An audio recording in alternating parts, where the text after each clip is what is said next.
Morning UAE से हम एक बार फिर आपके सामने मुखातिब हैं मार्बला रिसोर्ट से। और आज की जो सुबह है बहुत ही रिलैक्स्ड है।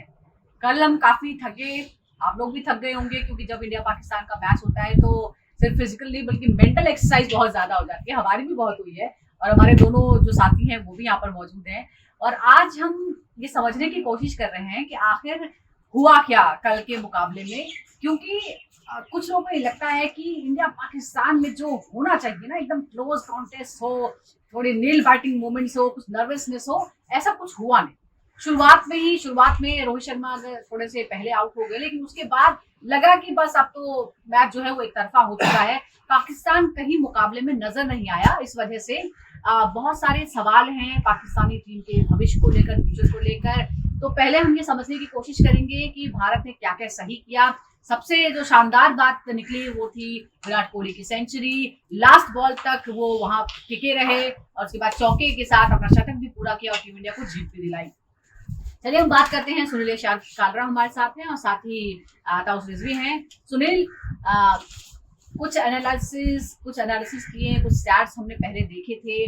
कुछ तो स्टैट्स जो थे वो सही नहीं निकले क्योंकि हमें लगा था कि एकदम फ्लैट विकेट है, 220 रन जो है इनफ होंगे। फिर हमने देखा कि पाकिस्तान ने 241 बनाए और भारत ने जिस आसानी से चेस किया, ऐसा लगा कि शायद 250 270 तक भी टीम जा सकती थी। देखिए, आपको पूरा पैटर्न देखना है। बांग्लादेश ने भी 20 रन हालांकि कम बनाए थे, बट उनके पास बॉलिंग अच्छी थी। उन्होंने फील्डिंग में दबा के रखा था हिंदुस्तानियों को, तभी उन्होंने रिस्क किया। आपके जो 3 बल्लेबाज आउट हुए वो हवा में खेलते हुए आउट हुए। वो इसलिए आउट हुए क्योंकि उन्होंने रन ड्राइव कर दिए थे। आप जब चेस करते हो इस जगह पे, सबसे पहली बड़ी प्रॉब्लम है कि टॉस जीता, उन्होंने बल्लेबाजी कर ली, पैड अप कर लिया, सोचा अच्छा हो गया। ऐसा नहीं होता। ये चेजिंग विकेट है, बार बार कह रहे हैं, और हिंदुस्तान ने दोनों मैच चेस करके जीते। सो कमिंग बैक, पाकिस्तान की बॉलिंग, मेरे ख्याल से वो फेमस गाना याद आता है जो आपने ही शुरू किया, कुछ तो हुआ है कुछ हो गया है, कुछ तो हुआ है कुछ हो गया है। क्या हुआ है पाकिस्तान की बॉलिंग को? वो कल होना हो उसमें पता चलेगा। वो आप देखिए कल पाकिस्तान में होता है या नहीं होता। क्रिकेटिंग फैंस के लिए तब तक इतनी गालियां और उनको कितनी ट्रोलिंग हो गई होगी कि पिक्चर एकदम क्लियर आ गई। और आपने ये कहा है ना कल होना हो, पाकिस्तान के लिए चैंपियंस ट्रॉफी में है कुछ, कल कुछ होगा? कल कुछ नहीं होने वाला। आज होगा जो भी होगा। पाकिस्तान में रावलपिंडी में होने वाला है आज न्यूजीलैंड और बांग्लादेश। आज न्यूजीलैंड जीत गई, वैसे संभावना ये वो कैलकुलेशंस छोड़ दीजिए। न्यूजीलैंड आज की मैच बांग्लादेश से जीत जाएगी, पाकिस्तान बाहर हो जाएगी होस्ट होने के बाद। यानी पाकिस्तान का चैंपियंस में कोई कल नहीं है। खलास बोलते हैं ना, यही कहने जा रहे हैं। एब्सोल्युटली पाकिस्तान का चैंपियंस ट्रॉफी में कोई कल नहीं है। लेकिन यहाँ तक आखिर पहुंचे कैसे? जैसे अभी सुनील भी कह रहे हैं कि आप देखिए कहाँ पहले सिलेक्शन में खामियां हैं, नए प्लेयर्स को मौका नहीं मिल रहा है या सही जगह पे मौका नहीं मिल रहा है, या फिर टॉस जीत कर क्या करना है, क्या इसके लेकर कोई डिसीजन नहीं था, कोई चर्चा नहीं थी, कोई स्टडी नहीं थी, जो स्टैट्स नहीं थे।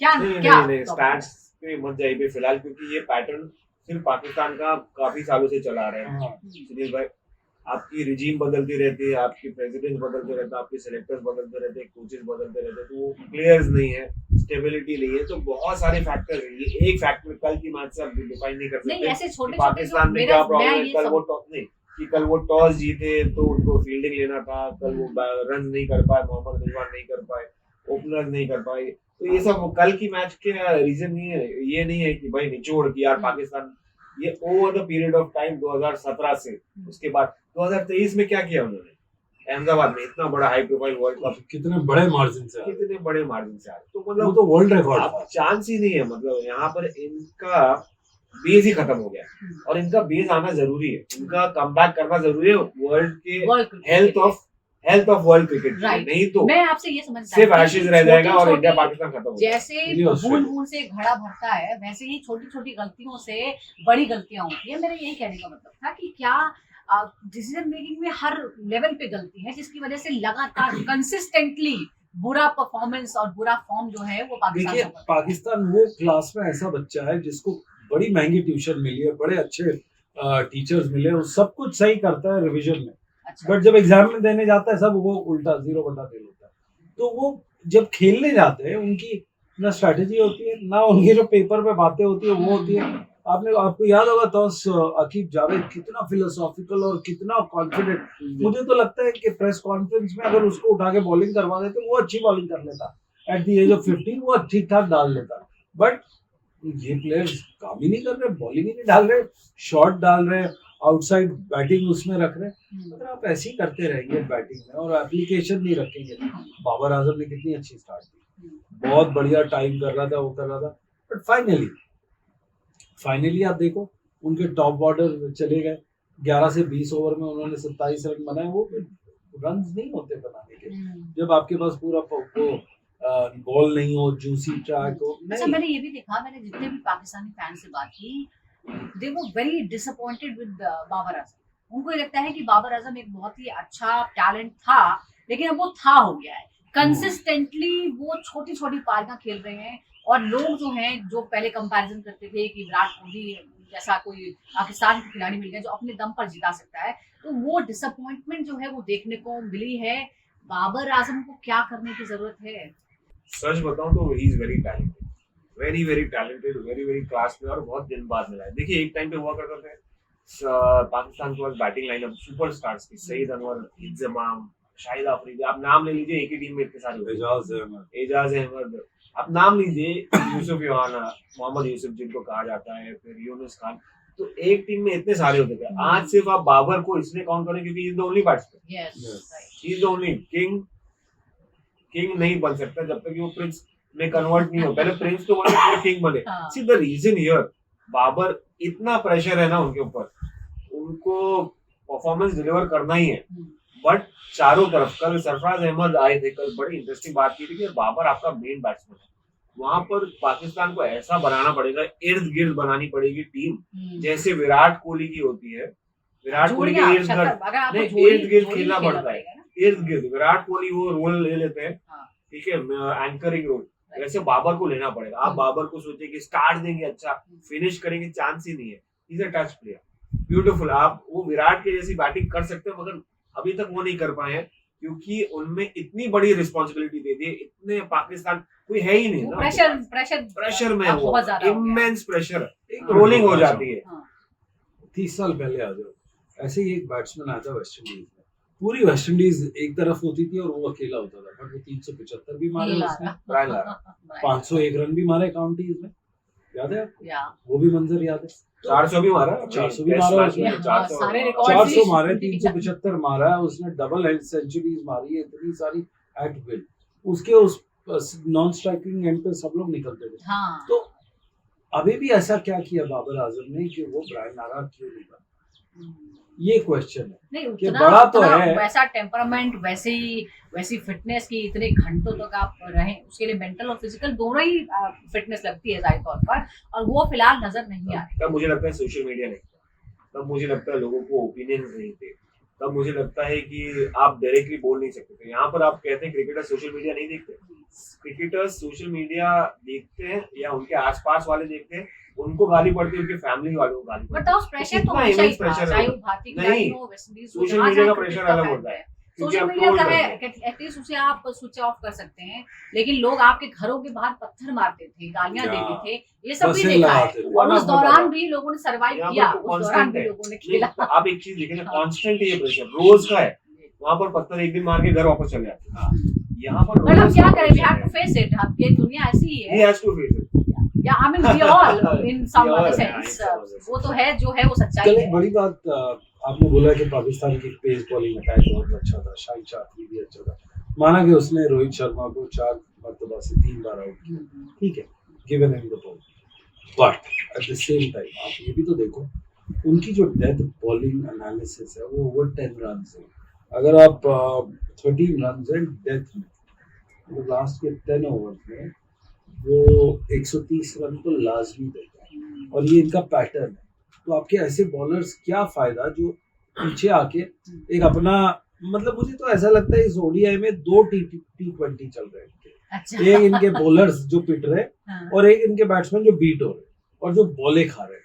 अब देखो जिस बेरहमी से इन्होंने वो किया डॉट बॉल्स, अभी मैं कंपैरिजन करता हूँ बिटवीन बांग्लादेश और पाकिस्तान, अभी स्टैट्स आ जाएंगे स्क्रीन पे, डॉट बॉल्स उतनी ही रही, सारी चीजें उतरी रही है, कुछ बाउंड्रीज पाकिस्तान ने ज्यादा की है, उसी की वजह से आपको इतना मिला।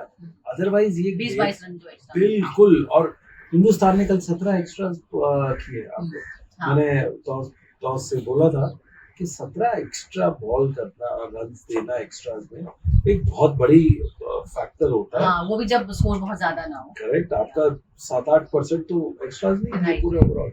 तो ये देखिए ज्यादातर कि- वाइट्स थी शायद। वाइट्स थी, वो ओके 4 हो गई। और मोहम्मद शमी ने बहुत बढ़िया पहला ओवर डाल के सबको चौंका दिया उल्टी तरह से। हाँ, वो शायद उनको कोई दिक्कत हो गई थी, वो मैदान से बाहर भी गए थे। और शायद ये भी हो सकता है कि अगर 241 तक पहुंची तो उसमें भी वो जो थोड़ा सा मोहम्मद शमी उस तरह की टच में नजर नहीं आए, फॉर्म में नजर नहीं आए, शायद उसका भी एक रीजन हो सकता है। अब let's talk about India overall. तो स्टार्ट जो था वो अच्छा था, बड़े अग्रेशन के साथ आए, जिसके लिए जाने जाते हैं रोहित शर्मा। हालांकि बहुत बार कह चुके हैं हमारे दोनों ही साथी और बहुत से लोग कि शायद थोड़ा सा जिम्मेदारी लेके थोड़ा सा संभल कर खेलिए जब तक बॉल समझ आ जाए। हालांकि उन्होंने सोचा कि जब बॉल आ रही है तो मार के देखा जाए, चौका छक्का लगाया और चर्चा भी होने लगी कि आज तो रोहित शर्मा कुछ करके दिखाएंगे। हालांकि फिर जैसा कि बताया शाहिन अफरीदी ने उन्हें आउट कर दिया। उसके बाद शुभमन गिल फिर से आए। विराट कोहली और शुभमन गिल और विराट कोहली ने अच्छे तरीके से संभाला और 50 रनों से ज्यादा की जो पार्टनरशिप थी वो देखी, इसके बाद संभल गई। हालांकि शुभमन गिल इस बार हाफ सेंचुरी से थोड़ा सा पहले आउट हो गए, लेकिन फिर भी उन्होंने बड़ी समझदारी भरी पारी खेली। और उसके बाद जमा दिया किसने? विराट कोहली और अय्यर। अच्छी जो यहाँ पर संभल के खेले और एक अच्छी पार्टनरशिप के बाद एक भरोसा टीम इंडिया में आ गया। और उसके बाद विराट कोहली भी खुलकर खेलने लगे। 100 रन उन्होंने पूरे किए और मैच भी जिताया। कई रिकॉर्ड विराट कोहली के नाम पे। 51वां शतक उनका पूरा हो गया, लेकिन इस सेंचुरी के लिए 15 महीने का इंतजार करना पड़ा है। ताउस, इंतजार लंबा था, लेकिन कहते हैं इंतजार का फल मीठा होता है। सही टाइम पर, सबसे सही टाइम पर। बहुत ही मीठा था। और पाकिस्तान इनकी फेवरेट टीम है, ये हर बार पाकिस्तान के सामने मारता है। अच्छा, पाकिस्तानी की फेवरेट भी है विराट? या पाकिस्तानी के फेवरेट है। मैंने इतने फैन से मुलाकात की जो सब विराट के फैन है पाकिस्तानी। हरे कपड़े पे, हरे जर्सी पे 18 नंबर का नंबर पीछे लगा के आए थे बहुत सारे लोग। That is what beautiful is about Virat Kohli stardom, popularity. वो बॉर्डर से सीमित नहीं है उनकी पॉपुलैरिटी, वो सब जगह है। एंड कल का अगर आप बात करेंगे तो यार बड़ा ही रिलीफ मिला होगा विराट को कि यार लोग क्वेश्चन कर रहे हैं, लोग कह रहे हैं कि यार खत्म करो, ये करो, वो करो, बस करो, क्या हो गया विराट को, खत्म हो गया है, reflexes, health, fitness, hand eye coordination नहीं हो रहा। कल जरूरत नहीं थी उसे, फिट तो है ही बंदा। कल थी संतुलन बनाने की और उन्होंने संतुलन बनाया। देखिए बड़ा मैच था, प्रेशर था, ये बहुत कर चुके हैं। ऑस्ट्रेलिया में उन्होंने जो हारिस श्रॉफ की हालत की थी वो भी एक बड़ा सिचुएशन था, अलग सिचुएशन था जिस तरह से मारने थे। और बहुत ही क्लोज मैच था, ये तो आसानी से कल निकाले। मस्के में जैसे गरम छुरी डालते हैं ना वैसा वाला नॉक था। तो that is something like, are you surprised? I am not surprised because this was bound to happen. Virat Kohli का नॉक लग रहा था, वो एक डिसमिसल्स थे, वो सॉफ्ट डिसमिसल थे ना कहीं ना कहीं, नहीं तो वो टच, वो लग रहे थे टच में। He was in good touch, he was in good form. एक दो शॉट जो इधर उधर गलत हो जाता है, कभी कभी डेस्टिनी, कभी कभी क्या क्रिकेट में डेस्टिनी बहुत बड़ा इंपॉर्टेंट रोल प्ले करती है। तो कल तो उनके साथ थी उनकी किस्मत, वो चमक गई। शुभमन के साथ नहीं थी, एक ब्यूटीफुल डिलीवरी है अबरार अहमद की 46। कहीं ना कहीं देखिए एक चीज आप देखेंगी, टीम इंडिया में इतनी प्रोफेशनल सेटअप है ना, इतना यूनाइटेड है और इतनी तैयारी होती है उनकी बैकग्राउंड में, चलती रहती है वो। तो पाकिस्तान जैसा नहीं है अनस्टेबल, उनके एडमिनिस्ट्रेशन हो या सिलेक्शन या टीम। यहाँ पर तैयारी, यहाँ पर अगर विराट नहीं चमके तो शुभमन करेंगे, शुभमन नहीं करे तो रोहित। और आपने ये देखा है टीम एफर्ट है, छोटे छोटे, अगर आपके 241 रन है और अगर आप 50 लोग भी ऐसे बनाते हैं या दो अच्छी पार्टनरशिप हो जाती है, वो हुआ। और वो हमने देखा विराट और शुभमन के बीच में और विराट और श्रेयस अय्यर के बीच में, उसके बाद मैच निकल गया और विराट कोहली कई उन्होंने रिकॉर्ड बना दिए। हालांकि थोड़ा इंतजार उन्हें करना पड़ा है। एक पॉइंट ये भी है कि भाई आप सिर्फ बैटिंग मत देखिए, आप बॉलिंग देखिए। उस दिन शमी ने 5 निकाला, कल कुलदीप ने 3, जो इतने दिन से नहीं निकाल पा रहे थे। हार्दिक पांड्या ने उतना इकोनॉमिकल थे, 2 विकेट भी निकाले। तो ये ऑल राउंड कॉन्ट्रीब्यूशन है, ये ऑल राउंड एफर्ट है जो आपके। उसके अंदर अगर आप देखें डॉट बॉल्स का बहुत बड़ा योगदान है। पहले से 10 ओवर में 40 डॉट बॉल्स, मतलब आपके 60 गेंदों में 40 डॉट बॉल करोगे तो आपके ऊपर प्रेशर आएगा, तो पाकिस्तान पे आगे लाजमी। 11 से 40 पे 80 डॉट बॉल्स ठीक था, बट अगेन 41 से 50 जिसमें इनको अगले लास्ट के 10 ओवर में 150 रन पड़ते हैं, 130 रन पड़ते हैं। उसके वजह में आपके बैटर्स क्या बनाते हैं, वो 18 वो बॉल खेलते हैं, डॉट बॉल्स। 18 डॉट बॉल्स, यही कहानी खत्म होती है। लास्ट के 10 ओवर में बताएंगे कि आपको जब 10 की स्पीड से या 13 की स्पीड से बनाने होते हैं, आप अगर 4 की स्पीड से बनाओगे। विकेट गिरना भी उसका रीजन हो सकता है। पहले ही अगर विकेट गिर जाए, 2 विकेट गिरे, उसके बाद थोड़ी पारी संभल गई, उसके बाद 5वां 6वां 7वां जो है। देखिए विकेट बड़ी अच्छा पॉइंट आपने यूज किया है। 165 से लेके जो चौथी विकेट गई है सौद शकील की, 34 ओवर में गई, और मोहम्मद रिजवान जो 32 ओवर 33 ओवर में गए थे, वहां से लड़ी लगी थी। तीसरा, चौथा, 5वां, 6वां, 7वां, आपके 7 विकेट आपके 200 रन पे 42 ओवर में निकल गए। और कैसे निकले? गुच्छे में निकले, क्लस्टर में। 159 से लेके 200 तक आपके 5 विकेट। ये होता है, अगर विकेट नहीं बचेगी तो फिर तो 5 विकेट निकले और आपके ओवर ज्यादा खाए। ये कंप्लीट रेसिपी फॉर डिजास्टर है। बैटिंग गलत कर रहे हो आप, क्योंकि बॉल खा रहे हो, विकेट भी दे रहे हो। देखो अगर आप बॉल खा रहे हो तो इसका मतलब है विकेट गलत है, आप सेट हो गए, ताकि आप लास्ट में मारोगे। और लास्ट से पहले आप आउट हो जाओगे, जो आखिरी में आएगा वो उस पे प्रेशर हो जाएगा। एक सिचुएशन ऐसा था कि 153 फॉर 3 थे, इनके पास कंट्रोल में थे, उसके पास विकेट्स थी, उधर वो उसको एग्जीक्यूट कैसे करना, वो भी एक प्लान होता है कि भाई आपके पास बैट्समैन है कि नहीं नीचे करने के लिए। आपके पास बैट्समैन ही नहीं है, हार्दिक पांड्या जैसे नहीं आपके पास केएल राहुल जैसे नहीं, आपके पास ऋषभ पंत जैसे नहीं। अच्छा, पाकिस्तान के जो कप्तान है रिजवान, वो मैंने देखा है कि वो हर मैच में उनकी तरफ से थोड़ी सी स्टेबिलिटी जो है वो टीम को देने की कोशिश की गई है, लेकिन सपोर्ट नहीं मिलता है तो फिर रुक नहीं पाता। उनका तो हर मैच में लर्न ही करते, विन तो नहीं करते है कि नहीं। You win it or learn it. और लर्न, तो उनका लर्निंग एक्सपीरियंस है पूरा टाइम, और मुझे पता नहीं कि कब तक पाकिस्तान के लिए लर्निंग एक्सपीरियंस रहेगा। बट देन रिजवान से मुझे कोई ज्यादा उम्मीद नहीं है, क्योंकि he's not like a Rishabh Pant, he's not like a अच्छा, एक और बात, अभी वापस हम इंडिया की तरफ आते हैं। एक और बात आते हैं, एक जो है ना, ये केएल राहुल की पोजीशन को लेकर ना फिर कल बवाल हुआ है। जो ये गणेश रोड़ा है उधर से ही, हमारे साउथ इंडिया से जो है, उनका ये कहना है कि आप केएल राहुल की बैटिंग पोजीशन में छेड़छाड़ क्यों करते हैं? उनका जो बेस्ट पोजीशन है 5 नंबर है।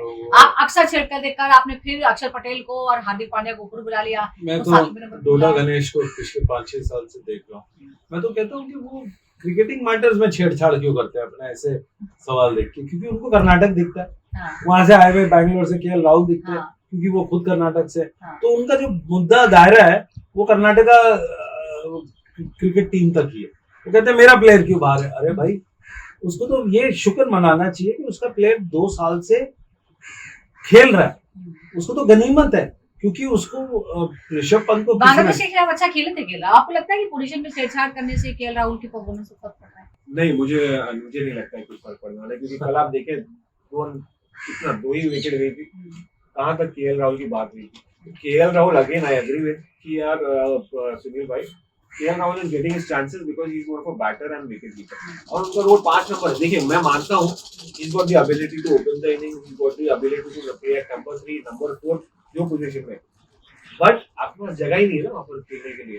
केएल राहुल ने कल आपने देखा कितने पीछे से मैसेज किए, स्निक दिए, वाइज दिए, लेग वाइज दिए, जो रेगुलेटरी उनकी रोक होती है। ये भी कहा जा रहा है कि बांग्लादेश के तरफ जो है वो लेफ्ट हैंड और राइट हैंड का कॉम्बो है। मैं आपको मोटा-मोटा बात थोड़ा हिस्टोरिकल, बट वो लेफ्टी, वो राइटी है, लेफ्टी ऋषभ पंत है, तो एडवांटेज लेफ्टी को हमेशा होता है। दूसरी बात सुनिए, मैं जब बात क्रिकेट की है तो हिस्टोरिकली देखिए, पहले बात हुई थी और मैंने तौस से बात की, तौस ये कभी नहीं बोलेंगे टीवी पे, बट मैं उसको वेरीफाई करके बोलता हूँ। अतुल वासन सेलेक्टर थे, उन्होंने हमारे शो पे आके बोला था इंडियन न्यूज पे कि बात ये हुई थी, मैं तो गौतम गंभीर को एज अ दिल्ली कप्तान सैक कर रहा था। सेम डे वहां से मेल आती है गौतम गंभीर का, कहता है मैं जाके मीटिंग रखी थी, मदन पाजी थे, सब लोग थे, हम लोग बैठ के वहां पे उसको सैक करने वाले थे कि भाई तू परफॉर्म नहीं कर रहा as a captain of the Ranji team. ठीक है, उसका सक्सेसर कौन बना? सोचो, नाम सोचो, ऋषभ पंत। उसको लेके आया as the youngest Delhi captain. तो अब जिस बेरहमी से उसको कत्ल किया है कप्तानी का, गौतम गंभीर का, कि उसके दिल में वो नहीं होगा कि भैया मैं तो तेरे को नहीं खिलाऊंगा, ऐसे ही होता है। ये क्रिकेट है, इसमें इमोशंस पूरे हैं, ड्रेसिंग रूम में भी लेकिन बाहर बात भी। ये हो रही है कि केएल राहुल को इसलिए अब 5 पे सुनो नहीं ना, खिलाया इसलिए जाता मिल रहा है। है क्योंकि ऋषभ पंत बैठता है। हाँ। केएल राहुल खेलना ना खेलना इनकॉन्सिक्वेंशियल है, ऋषभ पंत को बाहर बिठाया क्योंकि उसकी इश्यूज भी है और उसने एक दो बार गलत शॉट्स खेल के कर दिया। वैसा अगर देखे जाए जिस तरह से केएल राहुल अगर कीपिंग कर रहा है, देखिए पूरा पूरा एक महकमा चल रहा है। कल मैं टीवी पे देख रहा था, एक बहुत बड़े विकेट कीपर है, बहुत बड़े कमेंटेटर हो गए, बता रहे हैं कि केएल राहुल कितना टेक्निकली परफेक्ट है, किस तरह से हो रहा है, रिप्ले एंगल सब कुछ दिखाया गया। अगर यही बात होती कॉपी बुक तो ऐसे 2530 आपके पास विकेट कीपर है जो बहुत अच्छा करते हैं।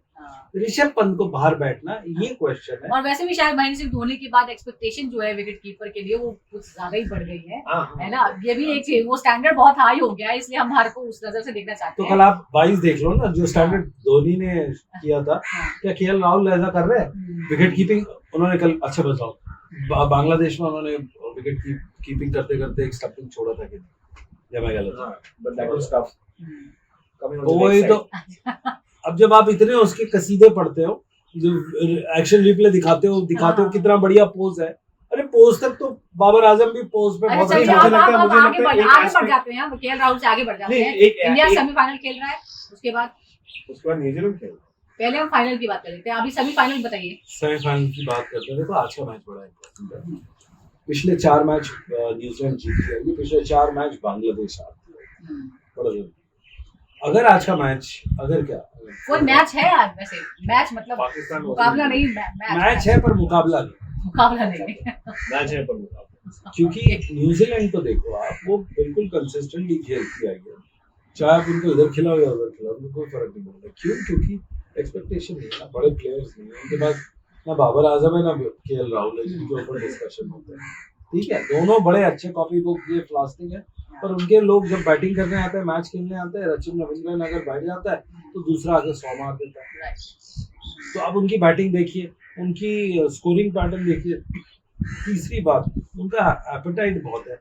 आज का जो विकेट है 300 से ऊपर का, 6.27 का विकेट, उस पर अगर उनको मौका मिला वो ठोक देंगे। अगर बांग्लादेश ने उनको 200 रन का भी टारगेट दिया तो वो T20 खेल के बाहर निकल जाएंगे। और मुझे हम आगे भी चर्चा करेंगे कि पाकिस्तान में जो पिचेस हैं और यूए में जो पिचेस हैं वो बहुत फर्क है, एकदम ऑपोजिट बिहेवियर है उनका। वो हाई स्कोरिंग पिचेस हैं, ये लो स्कोरिंग पिचेस हैं, और जो अभी टीमें सिर्फ वहां खेल रही हैं, जब वो अगले मुकाबलों के लिए दुबई आएंगी तो वो किस तरह से उन्हें रीशेड्यूल और रीप्लान करना पड़ेगा अपने पैटर्न, उस पर भी हम बात करेंगे।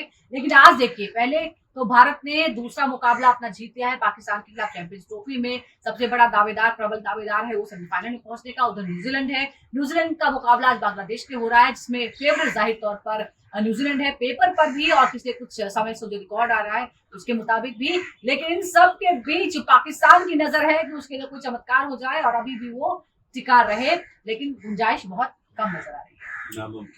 नामुमकिन है, एब्सोल्युटली नामुमकिन, इम्पॉसिबल। चलिए, और तो इसमें आई एम पॉसिबल भी नहीं कर सकता, इम्पॉसिबल भी नहीं कर सकते हैं, बड़े मुश्किल हालात हो गए हैं। लेट्स सी, हम अपडेट आपको देंगे न्यूजीलैंड और बांग्लादेश के बीच आज के मैच को लेकर। उसके बाद हम आपको बताएंगे कि कौन कौन इस ग्रुप से टॉप करेगा, सेमीफाइनल में पहुंचेगा और फिर किसका किससे मुकाबला होगा। हर अपडेट के लिए आप जुड़े रहिए क्रिकेट प्रेडिक्टर के साथ। फिलहाल दीजिए इजाजत, बाय बाय।